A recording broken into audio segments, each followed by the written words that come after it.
Hello dear student, આજનો આપણો વિષય છે વિજ્ઞાન ધોરણ 6 પાઠ 8 શરીરનું હલન ચલન.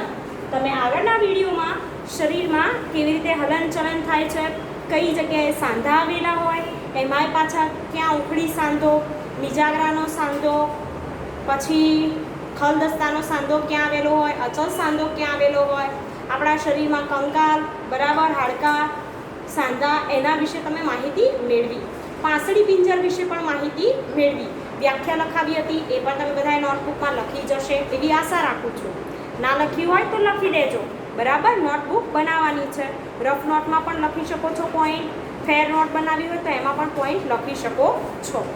હવે આપણે આપણા વિડીયોની શરૂઆત કરીએ. વિડીયોની શરૂઆત કરતાં પહેલાં તમે પાઠ્યપુસ્તક જોડે રાખજો, જેથી હું જે સમજાવું તમે એમાં જોઈ શકો. તો કાલે આપણે વાત કરી હતી કે પાંસળી પિંજર, એમાં મેં તમને કીધું હતું કે દરેક બાજુએ 12 પાંસળીઓ હોય, એટલે ટોટલ 24 પાંસળી આપણા શરીરમાં હોય છે. હવે આગળ વાત કરીએ કે મહત્વપૂર્ણ અંગો એમાં સુરક્ષિત હતા. તો મેં તમને લખાવ્યું હતું કે હૃદય અને ફેફસા એ પાંસળીમાં સુરક્ષિત હોય છે. હવે આગળ વાત કરીએ મેરુદંડ. તમારા કેટલાક મિત્રોને ઘૂંટણ વાળ્યા વગર નમીને પગની આંગળી સ્પર્શ કરવાનું કહો. એટલે કે ઘૂંટણ વાળ્યા વગર શું કરવાનું? પગની આંગળી સ્પર્શ કરવાનું કહેવાનું છે. તો ગરદનથી શરૂ કરીને તમારી આંગળીઓ તમારા મિત્રની પીઠ પર ફેરવો.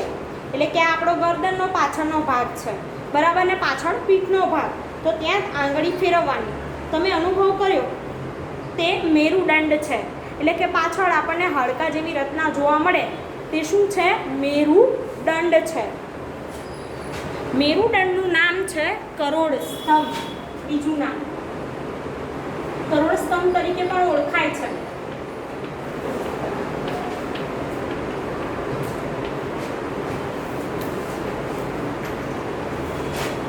તે અનેક નાના નાના હાડકાની બનેલ રચના છે,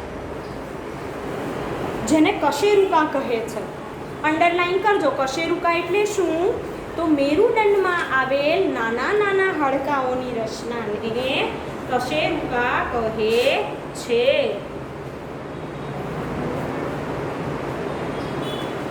કરોડ સ્તંભ આવી 33 કશેરુકાઓથી બને છે. તો એવું પૂછે કે કરોડ સ્તંભ કેટલી કશેરુકાથી બને? 33.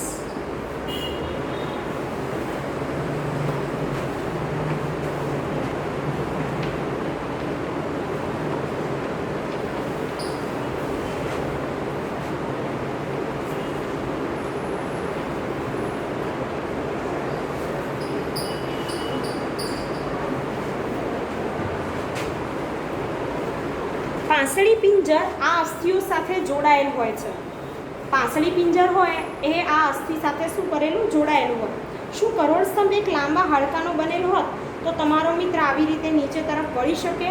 ના વળી શકે. આપણે વળી શકીએ છીએ કારણ કે એમાં નાના નાના અનેક હાડકા આવેલા છે. તો સીધી જ હોત તો આપણે આમ વળી શકીએ નહીં. આપણું શરીર છે એ આમ વાળવું હોય તો વળી ના શકે. તમારા મિત્રને ઊભા થઈને હાથ વડે કોઈ દિવાલને ધક્કો મારવાનું કહો. તો તમે તમારા મિત્રને દિવાલ પર ધક્કો મારવાનું કહીએ આપણે, તો શું તમને તેના ખભા આગળ 2 ઉપસેલા અસ્થિઓ દેખાય છે? આમ કે નામ ધક્કો મારવાનું કહે તો અહીંયા આપણે અસ્થિ શું થાય? ઉપસેલા દેખાય. તો તેને સ્કંધાસ્થિ કહે છે. જે ખભા આગળના 2 હાડકાં છે એને શું કહેવાય? સ્કંધાસ્થિ. તમારા માટે નામ નવા છે પણ તમારે યાદ રાખવાના.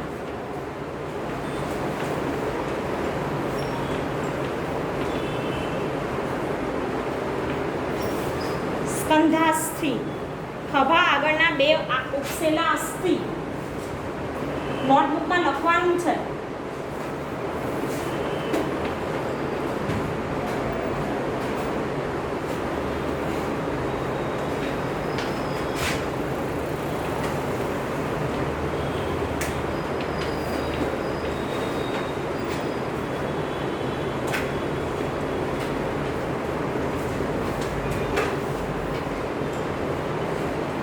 સ્કંધાસ્થિ. હવે કરીએ નિતંબાસ્થિ, નીચે તમને દેખાય છે 8.13 આકૃતિ શ્રોણી અસ્થિ, એને કહેવાય નિતંબાસ્થિ.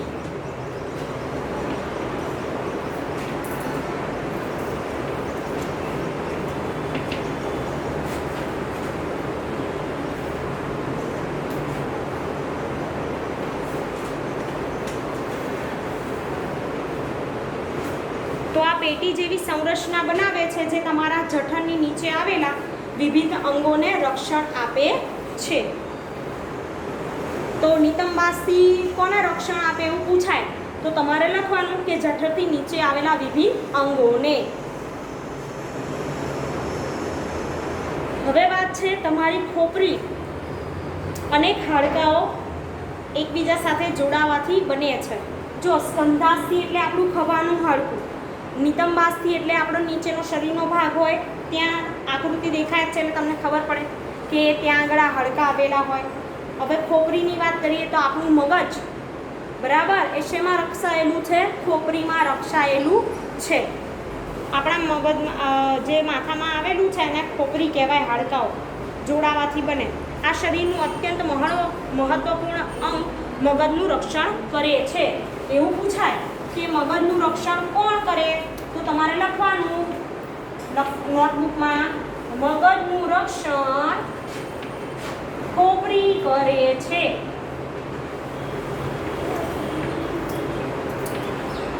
મગજનું રક્ષણ ખોપરી કરે છે.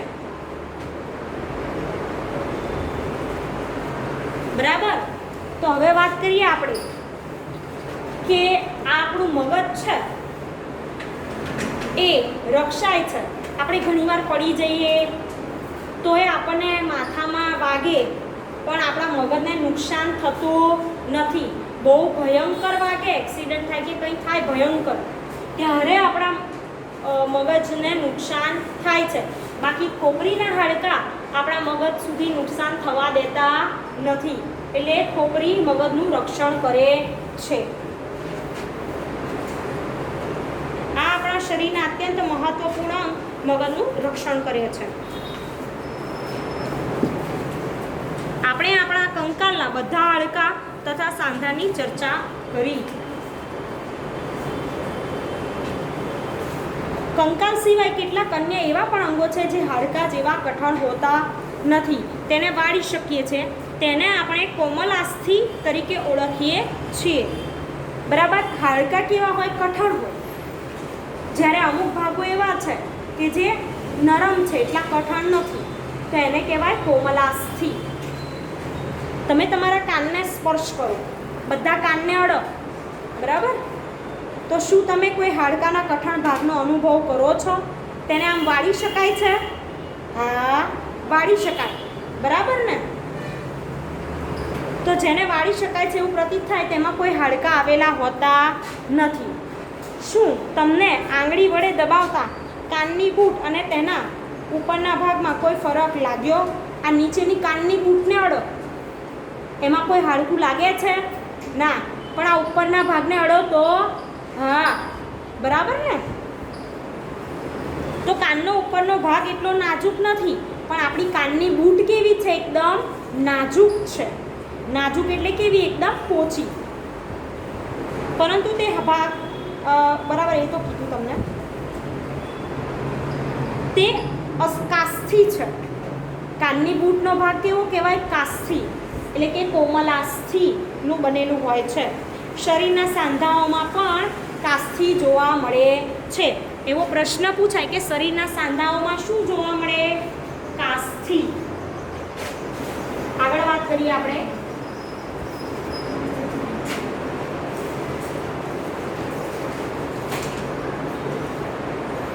આપણે જોઈએ કે માનવ કંકાલે અનેક અસ્થિઓ, સાંધાઓ તથા કાસ્યો ભેગા મળી બને છે.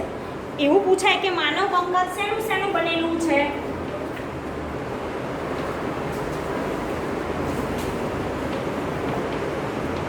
તો માનવ કંકાલ લખવાનું છે અનેક અસ્થિઓ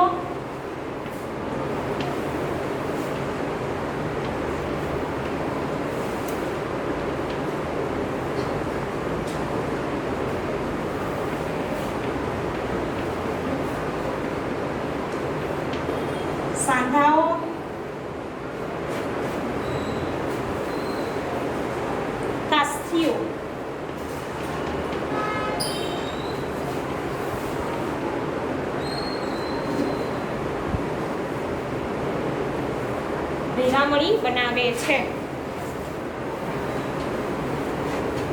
બરાબર, અસ્થિ, સાંધા અને કાસ્થિ. હવે હલનચલન અને એના દ્વારા શું થઈ શકે? તો હલનચલન થઈ શકે છે. હવે આવું કંકાલનું ચિત્ર તમે દોરી શકો. આપણે જોયું કે આપણા શરીરમાં હાડકાં તેમજ તેના સાંધાઓમાં વિષયમાં જાણીતી પ્રાપ્ત કરી લીધી. વિભિન્ન પ્રકારની ગતિ કરવામાં આપણી મદદ કરે છે. હાડકાઓ આવા પ્રકારના હલનચલન માટે કોણ યોગ્ય બનાવે છે એના વિશે હવે માહિતી મેળવવાની છે. તો તમારી એક હાથની મુઠ્ઠી બનાવી કોણીના ભાગથી તમારા હાથને વાળી અંગૂઠાની મદદથી તે બાજુના ખભાને અડકવાનો પ્રયાસ કરો. તો તમારી ઉપલી ભુજામાં ફૂલેલો ભાગ જોયો? આમ તમે અહીંયા જુઓ તો આ ભાગ ફૂલેલો દેખાય છે. હા, આવું કરીએ તો આપણો હાથ આ ભાગ ફૂલી જાય. શું તમને કોઈ ઉપસેલો ભાગ નજરે આવે છે? તે સ્નાયુ છે. શું કહેવાય? સ્નાયુ. મસલ્સ કહેવાય ઇંગ્લિશમાં. શું કહેવાય? મસલ્સ. આપણા શરીરમાં ટોટલ 639 સ્નાયુઓ આવેલા હોય છે. તમારી જાણકારી માટે કહું છું, કેટલા? 639 સ્નાયુઓ. સંકોચન થવાને કારણે સ્નાયુઓ ઉપસી આવે છે. એટલે સંકોચન એટલે કે ટૂંકા થાય લંબાઈમાં, એટલે ઉપસી આવે. તમે તમારા હાથને ફરીથી સામાન્ય સ્થિતિમાં લાવો તો સંકોચન નહીં થાય, સંકોચન દૂર થશે એટલે પાછા લાંબા થઈ જશે. તો દોડતી વખતે તમારા સ્નાયુઓમાં આવું સંકોચન તમે જોઈ શકો છો.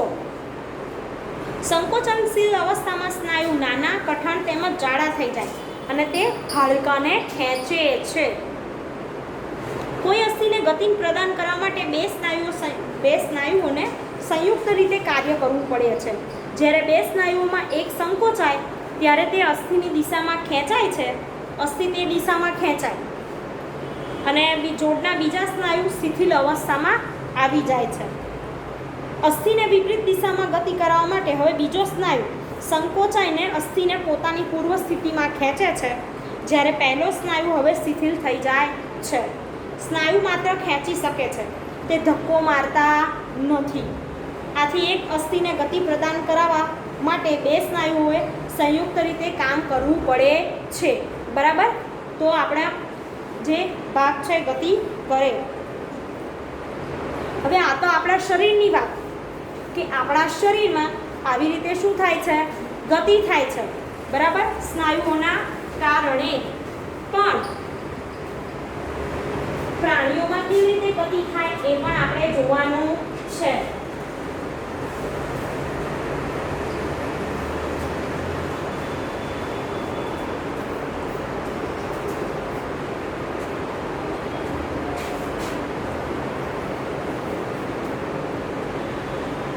હવે બધા જ પ્રાણીઓમાં હાડકાં જોવા મળે છે. અળસિયા તથા ગોકળગાયમાં શું હોય છે?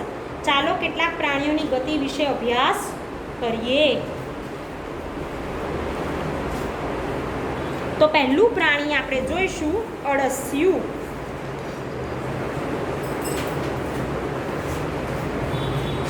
અળસિયું તમે બધાએ જોયું હશે.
ચાલો જુઓ. હવે પ્રવૃત્તિ આપી છે 5. બગીચામાં જમીન પર ચાલતા કોઈ અળસિયાનું અવલોકન કરો. તેને પકડીને એક બ્લોટિંગ અથવા ફિલ્ટર પેપર પર મૂકો. કોઈ અળસિયું બગીચામાં અને એવી ફળદ્રુપ માટી હોય ખેતરમાં ને એમાં અળસિયા જોવા મળે તો એ અળસિયાને લઈ આપણે બ્લોટિંગ પેપર અથવા તો ફિલ્ટર પેપર પર મૂકી દેવાનું. તેની ગતિનું નિરીક્ષણ કરો. તેના પછી અળસિયાને એક કાચની પટ્ટી, ટાઇલ્સ, કોઈ ચીકણી સપાટી પર મૂકો. શું આ ગતિ પેપર પર કરેલ ગતિ કરતાં ભિન્ન છે? તો હા, ચીકણી સપાટી હોય બરાબર, કાચની પટ્ટી હોય, ટાઇલ્સ હોય તો એને ગતિ કરવામાં શું થશે? તકલીફ પડશે. જ્યારે એ બ્લોટિંગ પેપર ફિલ્ટર પેપરમાં ફટાફટ ગતિ કરતું હશે. તો ઉપરની બે સપાટીમાંથી કઈ સપાટી પર અળસિયું સરળતાથી ચાલી શકે? અળસિયાનું શરીર અનેક વલયો એકબીજા સાથે જોડાવાથી બને છે. પ્રશ્ન પૂછાય કે અળસિયાનું શરીર શેમાંથી બને છે, કેવી રીતે બને છે? તો આપણે લખવાનું, લખજો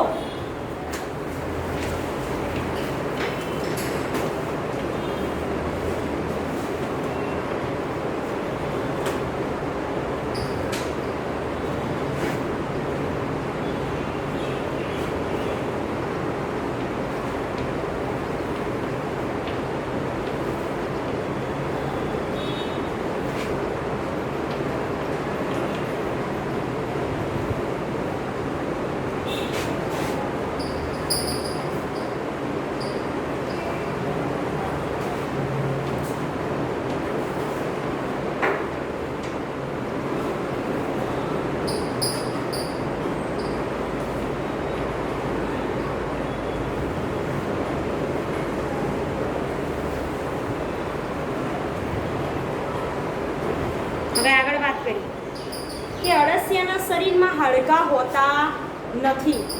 યાદ રાખજો, અળસિયું એકદમ પોચું હોય એને હાડકાં હોતા નથી, પરંતુ તેમાં સ્નાયુઓ આવેલા હોય છે જે તેના શરીરને આગળ વધવામાં તથા ઘટવામાં મદદ કરે છે.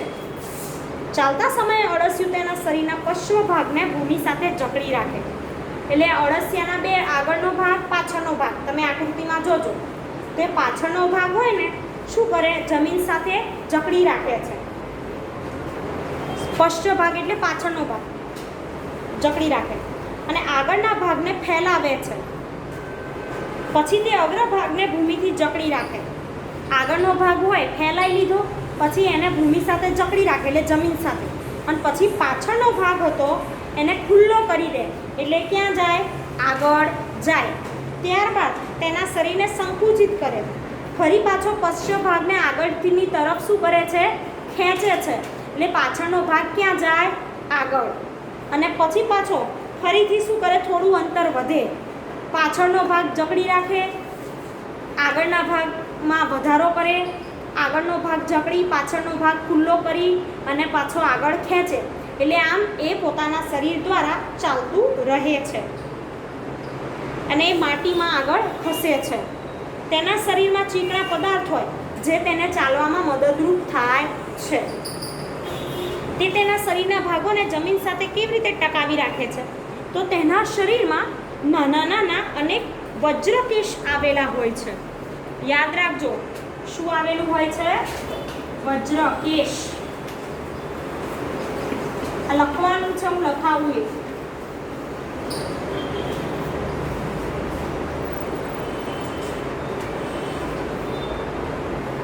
વાળ જેવી રચના અને આ વજ્રકેશ સ્નાયુ સાથે જોડાયેલ હોય છે અને માટીમાં તેની પકડને મજબૂત બનાવે છે.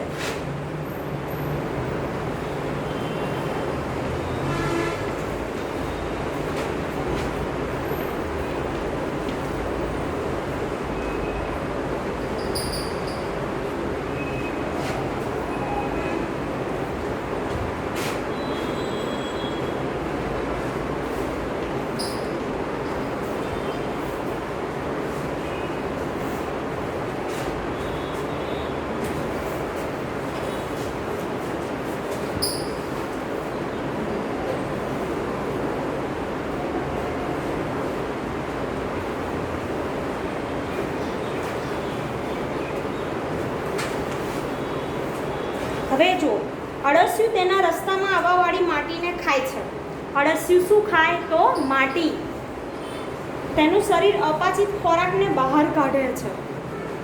અળસિયા દ્વારા કરવામાં આવેલ કાર્ય માટીને ફળદ્રુપ બનાવે છે, જેનાથી વનસ્પતિને ફાયદો થાય છે. એવું કારણ પણ પૂછાશે કે અળસિયાને ખેડૂતના મિત્રો કહેવાય છે.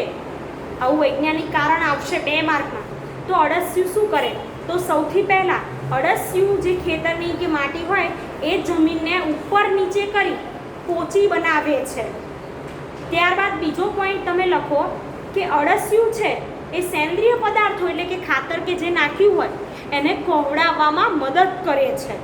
ત્રીજો પોઈન્ટ, અળસિયું આવી રીતે જે અપાચિત ખોરાક હોય બહાર કાઢે, એ જમીનમાં ભળે એટલે માટીને પણ શું થાય? ફાયદો થાય છે. ચોથો પોઈન્ટ તમે લખી શકો કે અળસિયું છે જ્યારે મૃત્યુ પામે તો એમનું શરીર અળસિયાનું જે હોય એ પણ અંદર માટીમાં ભળી જાય છે સેન્દ્રિય પદાર્થ તરીકે. તો એનાથી પણ શું થાય? જમીનને ફાયદો થાય છે. તો આ 4 પોઈન્ટ લખો એટલે તમારું કારણ પૂરું થાય અને 2 માંથી 2 માર્ક્સ મળી જાય.